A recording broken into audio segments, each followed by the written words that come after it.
Hello साथियों, स्वागत है आप सभी का मेरे यूट्यूब चैनल एसबी क्लासेस में। कैसे हैं आप सब लोग? हो सकता हो आप लोग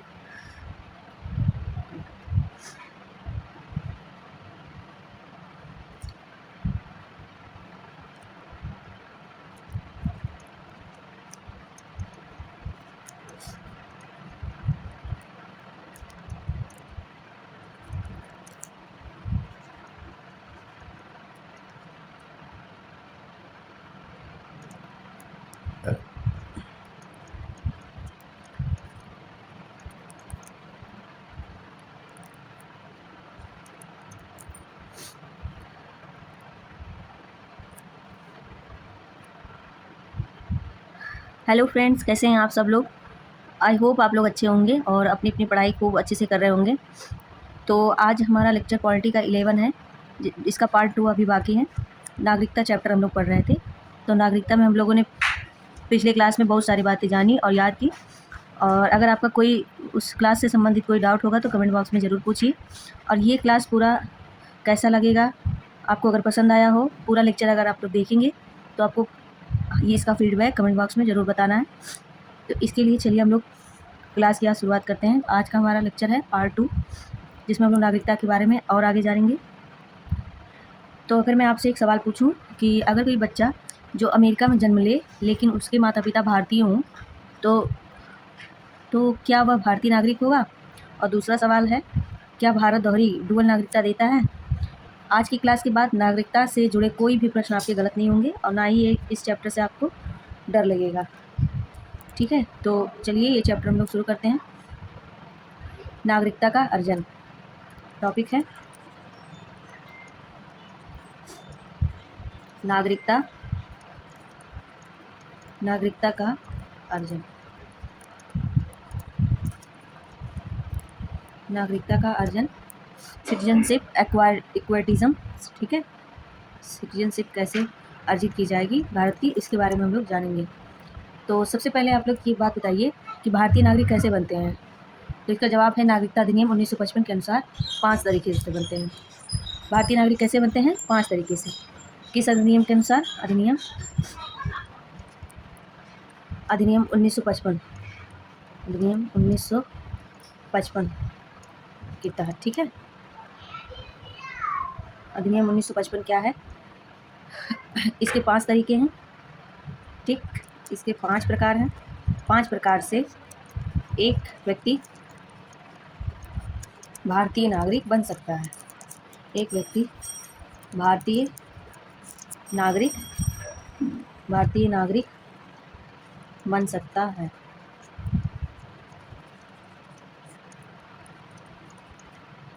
ठीक है, अब इसके आगे जानेंगे कैसे कैसे। पहला है जन्म से। कैसे? जन्म से, बाई बर्थ। ठीक है, एक जन्म से बनेगा। अब इसमें क्या है कि भारत में जन्म लेने पर कानून में समय समय पर हुए संशोधनों के अनुसार निर्धारित शर्तें पूरी होने पर नागरिकता मिल सकती है। ठीक है, अब है वंश से। दूसरा है वंश से। ठीक है, वंश से कैसे है? यदि माता पिता भारतीय नागरिक हैं तो निर्धारित शर्तों के अनुसार क्या होगा? संतान नागरिकता प्राप्त कर सकता है। ठीक है, तीसरा क्या है? पंजीकरण द्वारा।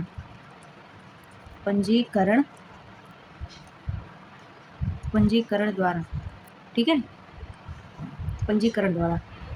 अब ये कैसे हो सकता है पंजीकरण द्वारा? तो पंजीकरण द्वारा कुछ श्रेणियों में लोग आवेदन करके नागरिकता प्राप्त कर सकते हैं। अब कुछ ऐसे प्रावधान है हमारे भारत में जिसमें आप आवेदन करेंगे तो आपको नागरिकता 6 महीने के अंतर्गत मिलने की संभावना बन जाती है। ठीक है, अब इस तरह से ये 3 प्रकार थे। अब हम लोग 2 प्रकार और जान लेंगे। ठीक है, उसके बाद आगे का टॉपिक जानेंगे।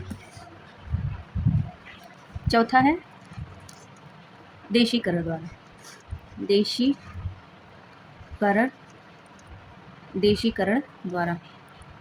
ठीक है, इसलिए क्या होता है, कोई विदेशी निर्धारित कानूनी शर्तें पूरी करने के बाद भारतीय नागरिक बन सकता है। ठीक है, कोई भी विदेशी व्यक्ति निर्धारित कानूनी शर्तें पूरी करने के बाद नागरिक बन सकता है। ठीक, ये हो गया। अब है क्षेत्र, पांचवा है क्षेत्र। क्षेत्र के बाद में विलय से क्या है, क्षेत्र के बाद में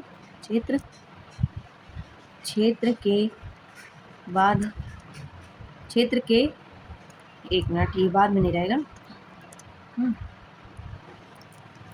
क्षेत्र के भारत में विलय से, ठीक है, भारत में विलय से। ठीक,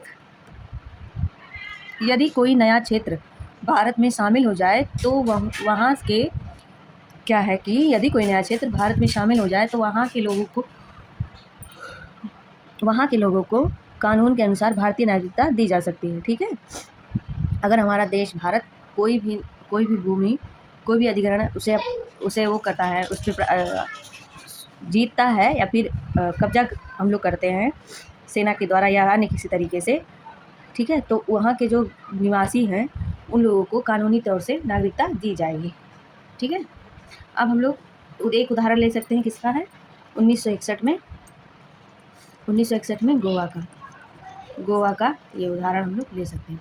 ठीक है, अब हम लोग ये जो 5 तरीके हैं इसको ट्रिक के माध्यम से याद कर लेंगे, क्योंकि हमारा जो प्राथमिकता है, हमारी शैली जो है पढ़ाने का, जो हम लोगों ने मुहिम चालू की है अपने इस क्लास के दौरान, कि हम लोग कॉन्सेप्ट भी बताएंगे, उसको समझाएंगे भी, साथ ही साथ शॉर्ट नोट तैयार करवाएंगे आप लोगों का, और आपको क्लास में ही याद करवाया जाएगा, कॉन्सेप्ट से भी और ट्रिक से भी। ठीक, ट्रिक बनाया है मैंने, ज व प द छ।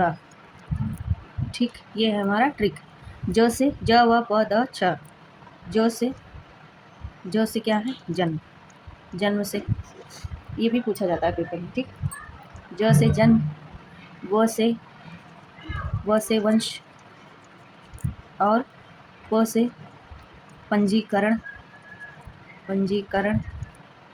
ठीक, द से देशीकरण, छ से क्षेत्र का विलय। ठीक है, अब आगे जानेंगे। अब हम लोग क्या बात करेंगे, अब हम लोग जानेंगे नागरिकता प्राप्त करने के 5 तरीकों के बारे में। हमने जान लिया। टॉपिक दूसरा पढ़ेंगे। टॉपिक हमारा दूसरा है नागरिकता की समाप्ति कैसे हो सकती है, नागरिकता कैसे समाप्त हो सकता है। ठीक है, नागरिकता की समाप्ति किस तरीके से होती है। चलिए आप लोग बताइए कि भारतीय नागरिकता कब समाप्त होती है, आप लोग बताइए। तो चलिए हम बताते हैं कि टॉपिक हमारा दूसरा है नागरिकता की समाप्ति। नागरिकता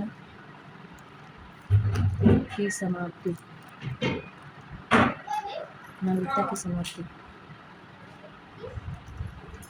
ठीक है, अब आप लोग बताइए ना भारतीय नागरिकता कैसे समाप्त हो सकती है। तो इसके 3 तरीके हैं। प्रश्न है, एक क्वेश्चन मार्क है कि भारतीय नागरिकता कब समाप्त हो सकती है। जब प्राप्त भी कर सकते हैं तो उसे समाप्त करने का अधिकार भी कब समाप्त होती है। ठीक है, तो 3 तरीके से, कैसे 3 तरीके से हो सकती है। कैसे चलिए बात करते हैं। पहला है त्याग, कोई व्यक्ति स्वेच्छा से त्याग पत्र दे दे, रिजिग्नेशन है ना, त्याग से, स्वेच्छा से भारतीय नागरिकता छोड़ देना, अपनी स्वेच्छा से भारतीय नागरिकता छोड़ देना, ये भी एक तरीका है। तीसरा है समाप्ति कैसे मिलेगी। समाप्ति, यदि व्यक्ति स्वेच्छा से किसी दूसरे देश की नागरिकता ले लेता है। अगर दूसरे देश की नागरिकता आपने जाकर ले ली, जैसे अमेरिका की नागरिकता ले ली, ठीक, तो आप यहाँ के नागरिक नहीं रह जाएंगे, वो अपने आप स्वतः ही समाप्त कर दिया जाएगा, हो जाएगा। ठीक है, तीसरा है वंचित किया जाना, यह भी एक तरीका है भारतीय नागरिकता को खत्म करने में। वंचित किया जाना, वंचित किया जाना, ठीक। डिप्रीवेशन है ना, सरकार विशेष परिस्थितियों में नागरिकता वापस ले सकती है। विशेष परिस्थिति क्या है, अगर आप देशद्रोह टाइप का कुछ करते हैं, ऐसा आतंकवाद या फिर और कोई दंडनीय अपराध है, बहुत सारे तरीके हैं वंचित किया जाना, ठीक है, विशेष परिस्थितियों में। अब हम लोग इसको याद कर लेते हैं, उतना डीप में नहीं जाएंगे, ठीक, उतना पूछेगा नहीं, उतना नहीं जाते। ये इस तरीके से क्यों बताया जा रहा है, क्योंकि PYQ मैंने देखा है 3-4 एग्जाम का, तो उसमें यहीं तक प्रश्न पूछा गया हमसे, ठीक है, तो इसीलिए आपको इतना ही बताया जा रहा है। यही होता है कि कितना पढ़ाना और कितना छोड़ना है। अब हम लोग ट्रिक क्या है, त्या स व, त्या स व, त्या से है त्याग, त्या से है त्याग, स से है समाप्ति, स से है समाप्ति, और व से है वंचित, व से है वंचित। अब आप लोग बताइए भारत में डुअल सिटीजनशिप क्यों नहीं है, तो इसका जवाब है कि क्योंकि भारत में एकल नागरिकता की व्यवस्था की गई है हमारे संविधान में, ठीक है। अब हमारा अगला टॉपिक है एकल नागरिकता। एकल नागरिकता टॉपिक 3 है, एकल नागरिकता, नागरिकता, एकल नागरिकता, ठीक है। संविधान क्या कहता है एकल नागरिकता में, हमारा संविधान क्या कहता है कि भारत में सिंगल सिटीजनशिप है। भारत में क्या है, सिंगल सिटीजनशिप, सिंगल सिटीजनशिप, ठीक है। क्यों है, पूरे भारत में सभी नागरिकों की एक समान पहचान बनाए रखने के लिए है। ऐसा क्यों है, पूरे भारत में सभी नागरिक, जितने भी नागरिक हैं, उनको एक समान, ऐसा क्यों है, एक समान पूरे भारत में उसकी नागरिकता रहे, ठीक है, एक समान पहचान के लिए, चाहे वो कश्मीर का व्यक्ति हो, चाहे वो तमिलनाडु का हो, चाहे उत्तर प्रदेश का हो, सबकी एक ही नागरिकता होगी, एकल सिटीजनशिप होगा। और अमेरिका में क्या है, अमेरिका में है डुअल सिटीजनशिप है अमेरिका में, अमेरिका में डुअल सिटीजनशिप है, सिटीजनशिप, ठीक है। और भारत में सिंगल। अब हम लोग इसको ट्रिक से याद कर लेंगे, ठीक है। हमारा ट्रिक क्या इस पर बनाया मैंने, ट्रिक है one nation one citizenship, one nation one citizenship, ठीक है, वन नेशन वन सिटीजनशिप, ये हो गया हमारा ट्रिक प्यारा सा, इससे हमें याद रहेगा। अब टॉपिक 4 पढ़ते हैं। टॉपिक 4 है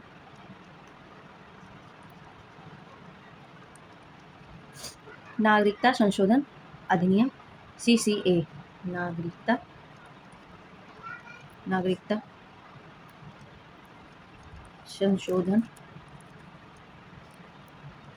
संशोधन अधिनियम, CAA 2019, है ना, इसके बारे में हम लोग जानेंगे, ठीक है।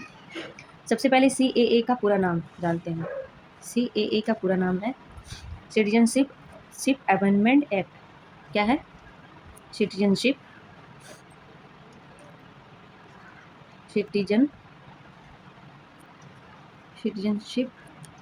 अमेंडमेंट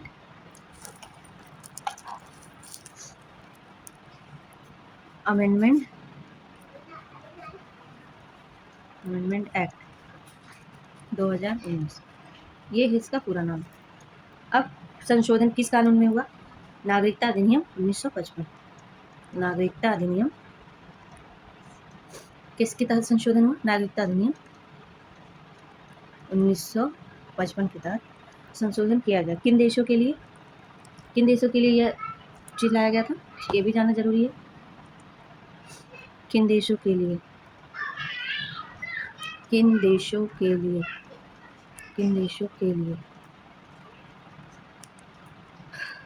पहला है पाकिस्तान, पाकिस्तान के लिए CAA लाया गया। दूसरा है बांग्लादेश के लिए, बांग्लादेश के लिए। तीसरा है अफ़गानिस्तान के लिए, अफ़गानिस्तान।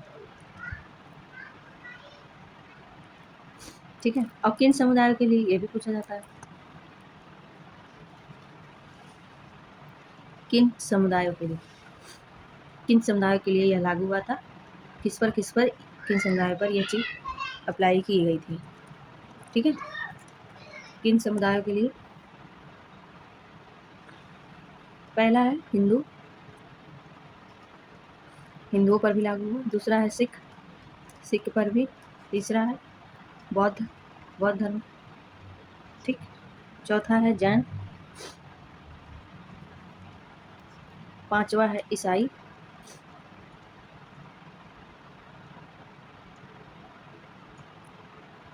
मुस्लिम समुदाय शामिल है या नहीं? तो नहीं था। इस CAA में मुस्लिम समुदाय शामिल नहीं था। यहाँ पे लिख लेते हैं कि मुस्लिम समुदाय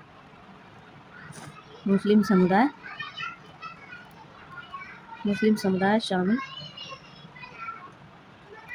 नहीं था। ठीक है।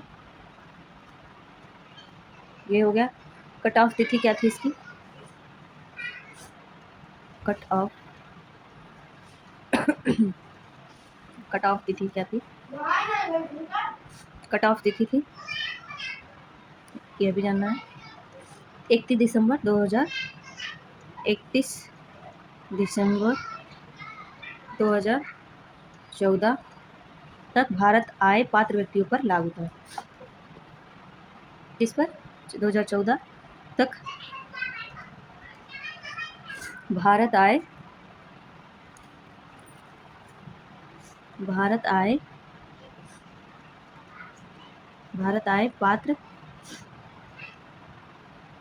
पात्र व्यक्तियों पर लागू था।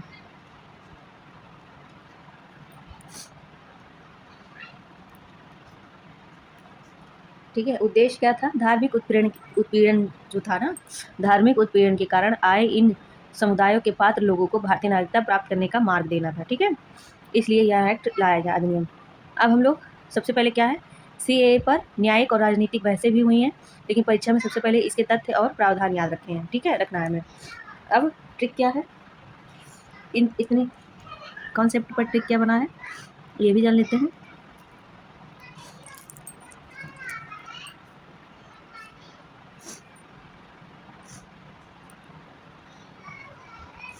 ट्रिक हमारा है PBA plus HSB JPC PBA HSB JPC। ठीक, ये हो गया हमारा ट्रिक। अब इसका एक्सप्लेनेशन कर लेते हैं। PBA का मतलब पहले जान लेते हैं, किस पर लागू हुआ था। PBA, P से पाकिस्तान है ना, B से बांग्लादेश,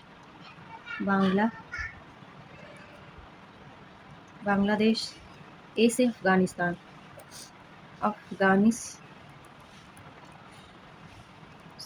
ठीक। अब है HSB JPC, इसका मतलब HSB मेरे साथ बोलिए आप लोग, और एक मिनट, HSB JPC।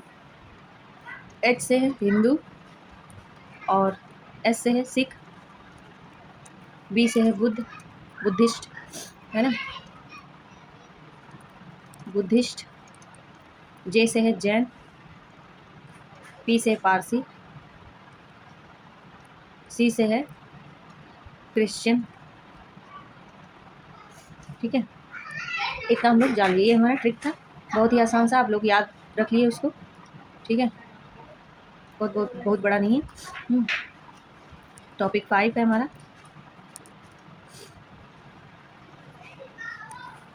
टॉपिक 5 है NRI के बारे में, NRI और PIO और OCI, OCI, ठीक है। पहले समझिए NRI का मतलब क्या है। NRI, NRI बराबर क्या होगा, non resident Indian, non resident, non resident Indian, ठीक है। भारतीय नागरिक लेकिन विदेश में रहते हैं। तो ऐसे नागरिक जो भारतीय भी हैं लेकिन भारतीय नागरिक जो विदेश में, जैसे प्रियंका चोपड़ा NRI विदेश में रहते हैं, ठीक है। और OCI का मतलब OCI बराबर overseas citizen of India, overseas citizen of India, ठीक है। भारतीय मूल के विदेशी नागरिकों के लिए विशेष कार्ड क्या है, भारतीय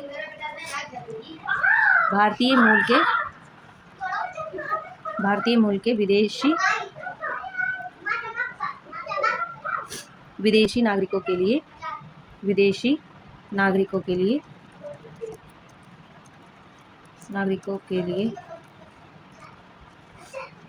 लिए विशेष कार्ड क्या है, विशेष कार्ड, ठीक है। महत्वपूर्ण इसमें क्या है, महत्वपूर्ण बात है कि OCI पूर्ण भारतीय नागरिकता नहीं देता। OCI जो है, OCI पूर्ण भारतीय नागरिकता नहीं है, ठीक है। पूर्ण भारतीय नागरिकता नहीं है। PIO क्या है, PIO बराबर होता है person of Indian origin, person of Indian origin, person of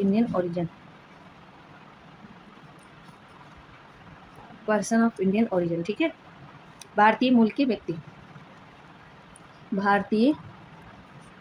के जैसे सुनीता विलियम्स जी कौन है, वो भारतीय मूल के व्यक्ति हैं, उनको कहा जाएगा कि पर्सन ऑफ इंडियन ओरिजिन, भारतीय मूल के व्यक्ति, ठीक।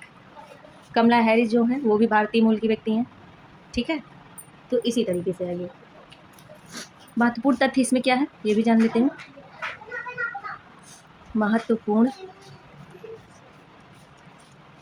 तथ्य है वर्ष 2015 में PIO योजना का OCI में विलय कर दिया गया, ठीक है, विलय कर दिया गया। यह हो गया, इतनी बातें हो गई। अब इसकी हम लोग तुलना कर लेते हैं। तुलना में है वही सारी बातें हैं, तो तुलना क्या करना है, ठीक है। जो चीज़ उसमें है तो है, जो नहीं है वो नहीं है, ठीक है। तो बस एक बार डिस्कस कर लेते हैं। अगर भारतीय नागरिक है तो वो NRI है, ठीक है, लेकिन OCI में वहीं पात्र है, PIO में भी नहीं पात्र है। लेकिन अगर मतदान करना है तो सिर्फ और सिर्फ NRI को मतदान करने का अधिकार है, वो भी कानूनी शर्तों के अधीन है। OCI धारित व्यक्ति को नहीं है, ना PIO धारित व्यक्ति को है, ठीक है। भारतीय पासपोर्ट NRI को मिल सकता है, लेकिन भारतीय OCI आधारित व्यक्ति को नहीं मिलेगा, और PIO धारित व्यक्ति को भी नहीं मिलेगा। विदेशी पासपोर्ट NRI को नहीं मिल सकता, लेकिन OCI और PIO को विदेशी पासपोर्ट मिल सकता है। और वर्तमान स्थिति क्या है, वर्तमान में NRI पे ये सारी चीज़ें लागू हैं, और OCI पर भी ये सारी चीज़ें लागू हैं, लेकिन PIO में 2015 से OCI में इसका विलय कर दिया गया। अब हम लोग ट्रिक से इसको याद करेंगे, ठीक है। ट्रिक है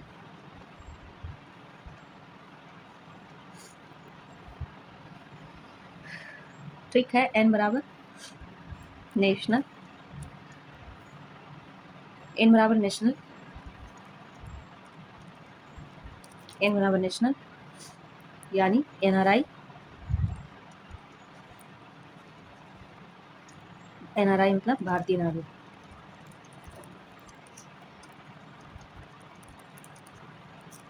और OCI बराबर overseas card, overseas card. PIO बराबर पास्ट। ठीक, अब OCI में मर्ज, अब OCI में मर्ज। ठीक, अब इसमें PYQ से प्रश्न बना लेते हैं। ठीक है, प्रश्न हमारा क्या रहेगा? PYQ आधारित है कि भारतीय नागरिकता प्राप्त करने के कितने तरीके हैं? 5 तरीके। कितने तरीके? 5 तरीके। ठीक है, और भारतीय नागरिकता समाप्त होने के कितने तरीके हैं? 3। ठीक, भारत में कौन सी नागरिकता है? सिंगल। ठीक है, और CAA किस वर्ष पारित हुआ? 2019 में। ठीक है, PIO का OCI में विलय कब हुआ? 2015 में। अब MCQ प्रैक्टिस है। देशीकरण, माफ करना, देशीकरण द्वारा नागरिकता किस अधिनियम में है? नागरिकता अधिनियम 1955 में है। ठीक है, क्षेत्र के भारत में विलय का उदाहरण है गोवा। निम्न में कौन भारतीय नागरिक है? NRI। और भारत में कौन सी व्यवस्था है? सिंगल व्यवस्था है। ठीक है, नागरिकता समाप्ति का तरीका नहीं है। कौन सा नहीं है? त्याग देना, वंचित करना, समाप्ति और मतदान। कौन सा तरीका नहीं है? मतदान करके नागरिकता नहीं समाप्त की जा सकती। अब हम लोग 5 सेकंड, अब इसको थोड़ी ही देर में रिवीजन कर लेते हैं।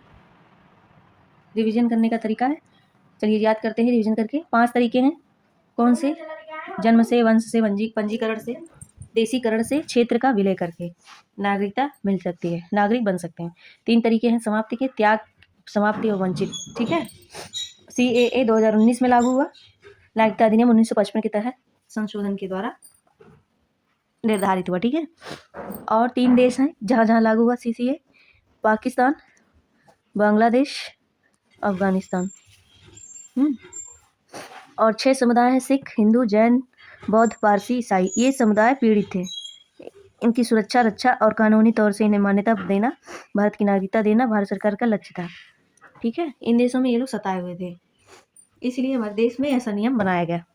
और OCI क्या है? विदेशी नागरिक और विशेष कार्ड धारक है। ठीक है, PIO का विलय कब हुआ? 2015 में। OCI मर्ज कर दिया गया। अब हम लोग बात करेंगे क्लास, अब हम लोग यहाँ तक सीखे हैं 5, 3, 1।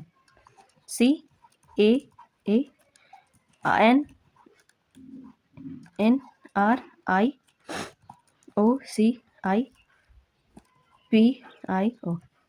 ठीक, अब आप लोग बोलें 5 तरीके नागरिकता पाने के, और 3 तरीके नागरिकता समाप्त होने के, और 1 तरीका नागरिकता सिंगल सिटीजनशिप है, 1 का मतलब। और CAA के 3 देश में और 6 समुदाय पर, और NRI, OCI और PIO का अंतर। यह 5, 3, 1 CAA वाला फार्मूला पूरे अध्याय को लंबे समय तक याद रखने में आपको मदद मिलेगा, बहुत ही मदद मिलने वाला है आपको। ठीक है, आपको परीक्षा में तेज़ी से याद आ जाएगा, आपके प्रश्न गलत नहीं होंगे। तो आज के लेक्चर यहीं पे समाप्त करते हैं। ठीक है, आप अपना ख्याल रखिए और पढ़ाई करते रहिए। मिलते हैं अगले क्लास में एक नए टॉपिक के साथ, नई ऊर्जा के साथ। ठीक है, तब तक पढ़ते रहिए, मुस्कुराते रहिए, अपना ख्याल रखिए। धन्यवाद।